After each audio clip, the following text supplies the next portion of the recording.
नमस्कार आसतु देखा 2024 मसीहार पंचायत स्तरीय किशोरी मेला किपरि भाव पालन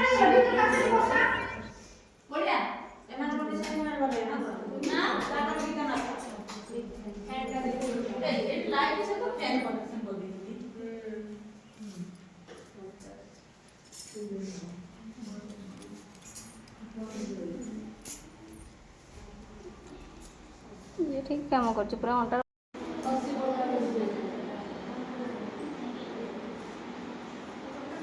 हाँ ये कौन अन्न टे अन्ना टे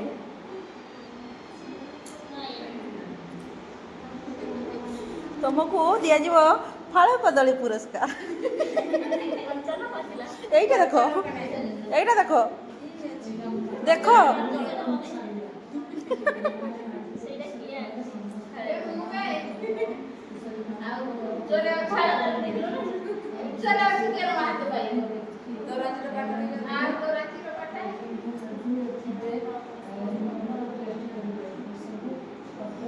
एत जन भितर सब गध गीता दीदी एक्टिव है एकला कर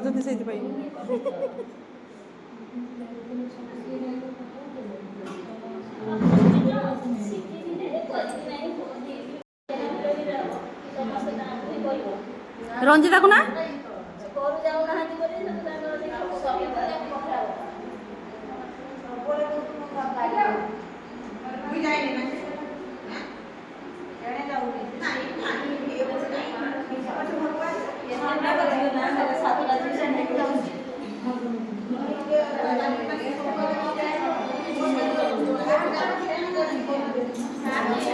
विष्णु विष्णु विष्णु विष्णु सहकर्मणी वर्तमान पहुंच जाती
ଆଜି ଶନିବାର ସେଇଥିପାଇଁ ଗଭର୍ଣ୍ଣମେଣ୍ଟ ଆଜି ଏଇ ଆଜିର ବାରରେ ସେ ଆଜି ରଖିଛନ୍ତି ଆମର ଏଇ ମେଳାଟିକୁ ରଖିଛନ୍ତି କାହିଁକି ନା ତୁମମାନଙ୍କୁ ବି ମନେ ପକେଇ ଦେବା ପାଇଁ।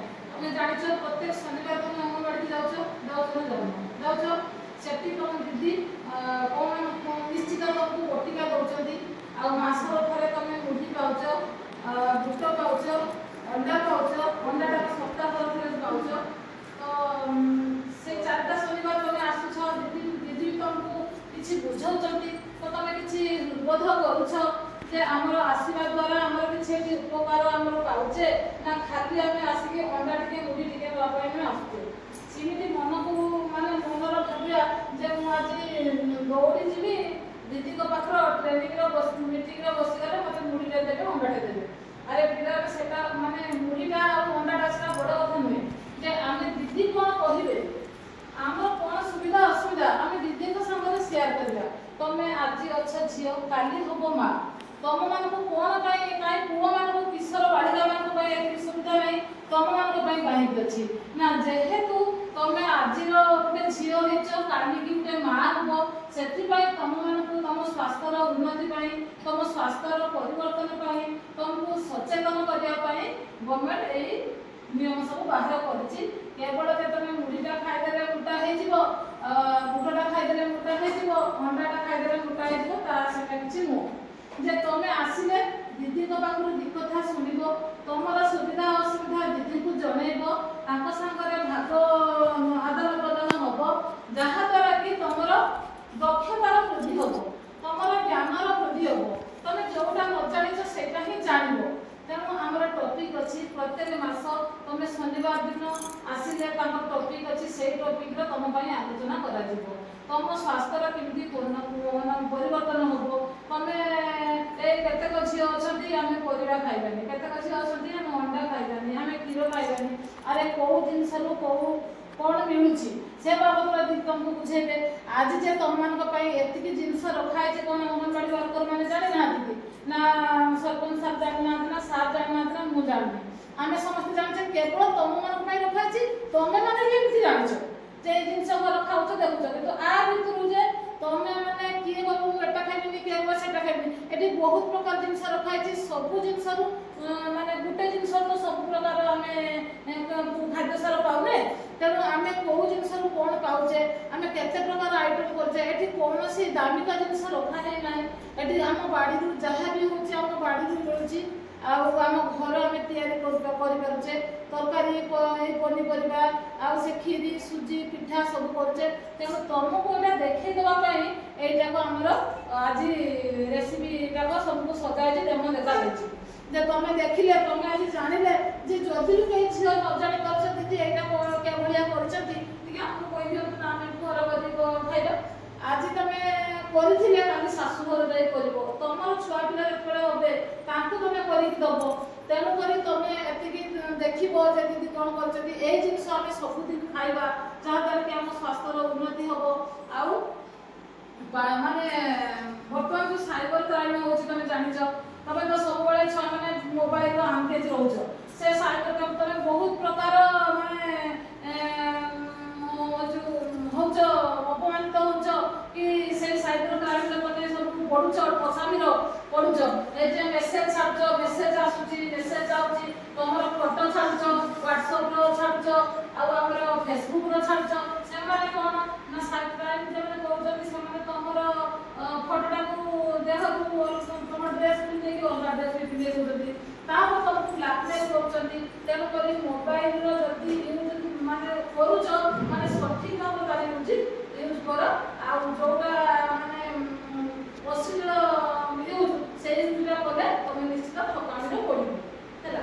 ତା ବାଦ ଯେ ଫୋନ୍ ଆସୁଛି OTP ଆସୁଛି ଟଙ୍କା ସବୁ ଚାଲିଯାଉଛି ଆକାଉଣ୍ଟ ସବୁ ଟଙ୍କା ଚାଲିଯାଉଛି ସେଭଳିଆ ବି କରନି ସେଟା ଗୋଟେ ବି ଆମର କ୍ରାଇମ୍। ଆଉ ଗୋଟେ କ'ଣ କ୍ରାଇମ୍ ନା ଝିଅମାନେ ତମେ ସବୁବେଳେ ମାନେ କାହାର କଥା ହେଲ ଆଦାନ ପ୍ରଦାନ ହେଲ ସେଇ ଭିତରେ ବି ତମକୁ କିଏ ପକେଇ ଦେଇକି କୋଉଠିକି ବାହାରକୁ ଚାଲାଣ କରିଦେଉଛନ୍ତି ଆଉ ମାନେ ତମମାନଙ୍କୁ ୟୁଜ୍ କରିକି ସେମାନେ ମୋତେ ଏତିକି ଟଙ୍କା ଦେ ଏଇ ଜାଗାରେ ଦେଖା କର ତୋ ଫଟୋ ମୁଁ ଦେଇଦେବି ଏଭଳିଆ ବି ହେଉଛି। ତେଣୁ ସବୁ କଥାରୁ ତମେ ଦୂରେଇକି ରହିବା ପାଇଁ ଚେଷ୍ଟା କରିବ। ମୋବାଇଲ ଠିକ୍ ଭାବରେ ୟୁଜ୍ କରିବ, ତା ସାଙ୍ଗରେ ପାଠ ପଢ଼ିବ। ଆଉ ମାନେ ଆମର ବାହାଘର ବୟସ କେତେ, ଆମର ଚାଇଲ୍ଡ ବାହାଘର ଚାଇଲ୍ଡ ମ୍ୟାରେଜ ଆମର ଯେଉଁଠି ବି ହେଉଛି ସେଠି ମାନେ ସରପଞ୍ଚ ମାନେ ଅଛନ୍ତି, ଆମର ଅଫିସର ଅଛି, ସମସ୍ତେ ଏଥିରେ ଅଛନ୍ତି, ଯେ ଗାଁ ଲୋକ ବି ଅଛନ୍ତି, ମେମ୍ବର ବି ଅଛନ୍ତି। ତ 18 ବର୍ଷର ଝିଅ 18 ବର୍ଷ ନ ପାରେଇଲେ ବାହା ହେବେନି, କି ପୁଅର 21 ବର୍ଷ ନ ପାରେଇଲେ ବାହା ହେବେନି। ତ ସେଇଭଳିଆ କେସ୍ ଜାଗାରେ ହେଉଛି ଆମ ICDS ଅଫିସ ଯାଇକି ସେଠି ଥାନାକୁ ଫୋନ୍ କରିକି ସେଠି ଯାଇକି ଆମେ ଚାଇଲ୍ଡ ମ୍ୟାରେଜ ବି ବନ୍ଦ କରୁଛେ। ତେଣୁ ତମର କେବଳ ବର୍ତ୍ତମାନ ମୁଖ୍ୟ କାମ ହେଲା ତମେ ପାଠ ପଢ଼ିବ, ଆଉ ପାଠ ପଢ଼ିକି ବଡ଼ ମଣିଷ ହବ। ତା ବାଦ ତମେ ମାନେ କୌଣସି ଭୁଲଭାଲ କାମ କରିବ ନାହିଁ, ବିନା 18 ବର୍ଷ ପୂର୍ବରୁ ସେଭଳିଆ କାମ କରିବ ନାହିଁ। ଗଲା। ତାପରେ ତମେ ସବୁଦିନ ଶନିବାର ବି ଆସିବ। ବଟିକା ଖାଉଛ, ଦିଦି ଓଜନ ନେଉଛନ୍ତି। ଆଜି ମୁଁ ତମମାନଙ୍କ ସମସ୍ତଙ୍କର ଓଜନ ନେଲି, ତମେ ଆଜି ଓଜନ ଜାଣିଲ।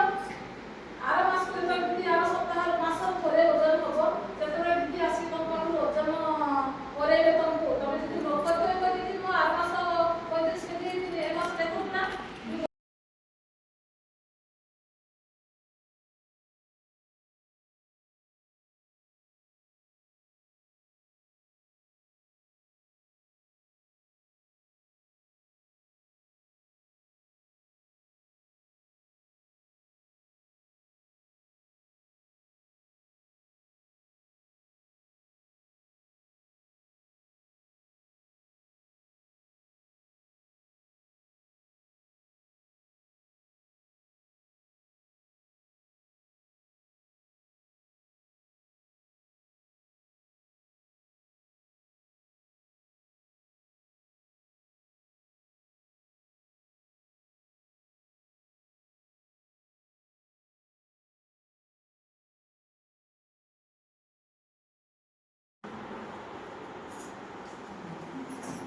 ତାପରେ ସେପଟେ ସେଟା କର ଗାଡ଼ି ବନ୍ଦ କର ସାଇଲେଣ୍ଟ।